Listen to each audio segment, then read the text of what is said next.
राज्य लोकसेवा आयोगाच्या परीक्षेत उज्ज्वल यश संपादन केलेल्या कुमारी श्रुती प्रदीप रोकडे, कुमारी सारिका अरविंद टिकोळे, शुभम बंडोपंत पाटकुळकर, अजय अंबारास मारळकर व रोहन राजेंद्र तावरे यांना शासकीय सेवेतील कारकिर्दीसाठी विटा यंत्रमाग संघामध्ये सन्मानपूर्वक शुभेच्छा देण्यात आल्या. राज्य लोकसेवा आयोगाच्या माध्यमातून शासकीय प्रशासनातील सेवा नोकरीकरिता सुमारे 10 लाख विद्यार्थ्यांनी परीक्षा दिली. त्यातील 7,500 विद्यार्थी उत्तीर्ण होऊन राज्यातील प्रशासनातील विविध सेवांसाठी पात्र ठरलेत. यातील विटा शहरातील 5 गुणवंतांना सन्मानपूर्वक शुभेच्छा देऊन गौरव करण्याचा सोहळा विटा यंत्रमाग संघ सभागृहात संपन्न झाला.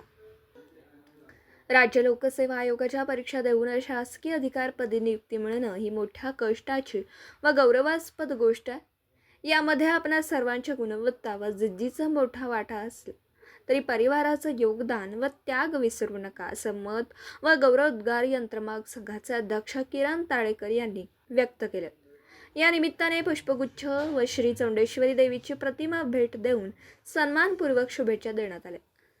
सुरेश मेहत्रे यांनी शुभेच्छापर मनोगत व्यक्त केलं. आभार प्रदर्शन नितीन ताळेकर यांनी केलं. या प्रसंगी किरण ताळेकर, सुरेश मेहत्रे, विनोद तावरे, विलास काका मेहत्रे, संजय ताळेकर, अनिलप्पा चौथे, शीतल चौथे, राजेंद्र भागवत, राजू चौगुले, सचिन रसाळ, दिलीप टेके, सचिन मेहत्रे, राजेंद्र भागवत, विनायक रोकडे, बंडोपंत पाटकुळकर, निवास रोकडे यांच्यासह विविध मान्यवरांची उपस्थिती होती.